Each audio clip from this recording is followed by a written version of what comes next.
શિગ્દા તાલુકાના 600ની વસ્તી ધરાવતા ચુમડાવાડી ગામમાં આજે પણ વીજળી, પાણી અને આરોગ્યની સુવિધાનો અભાવ જોવા મળ્યો છે. આમ આદમી પાર્ટીમાંથી ચૂંટાયેલા નવનિર્માણ પામેલા શિગ્દા તાલુકાના આંબાવાડી જિલ્લા પંચાયતના સભ્ય ધેમસિંગભાઈ વસાવા, ગંગાપુર તાલુકા પંચાયતના સભ્ય જયદીપભાઈ વસાવા તેમજ આમ આદમી પાર્ટીના આગેવાન મહેશભાઈ સહિતના આગેવાનો દ્વારા ગંગાપુર તાલુકામાં આવેલ તુમડાવાડી ગામની મુલાકાત લેવામાં આવી હતી. આગેવાનોએ ગામ લોકો સાથે મુલાકાત કરી તેમની સમસ્યાઓ સાંભળી હતી. મુલાકાત દરમિયાન જાણવા મળ્યું હતું કે દેશને આઝાદી મળ્યાના 78 વર્ષ પૂર્ણ થયા છતાં આજે પણ આ ગામ વિકાસથી વંચિત છે. ગામમાં પીવાની પાણીની કોઈ સુવિધા ઉપલબ્ધ નથી અને હાલ ગ્રામજનો કોતેડામાંથી પાણી પીવા મજબૂર બન્યા છે. ગામમાં યોગ્ય રસ્તાની સુવિધા ન હોવાથી ઇમરજન્સી 108 એમ્બ્યુલન્સ સેવા પણ પહોંચી શકતી નથી.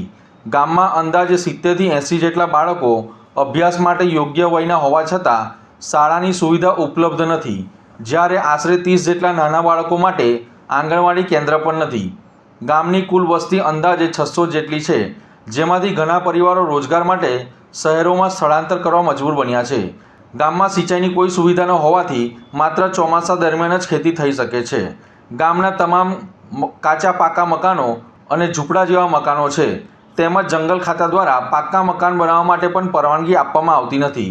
હાલમાં માત્ર 71 લોકોના આધાર કાર્ડ બન્યા છે, જ્યારે અનેક લોકો પાસે રાશન કાર્ડ અને ઘરવેરાની પાવતી પણ નથી.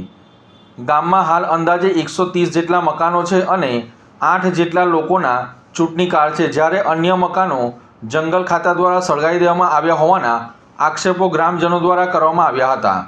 બાજુમાં આવેલ દૂધલીવેર ગામના ખેડૂતો માટે એજી વિદ્યુત લાઇન તુમડાવાડી ગામમાંથી પસાર થાય છે, તેમ છતાં પણ આજ દિન સુધી વીજળીની સુવિધા ઉપલબ્ધ કરવામાં આવી નથી.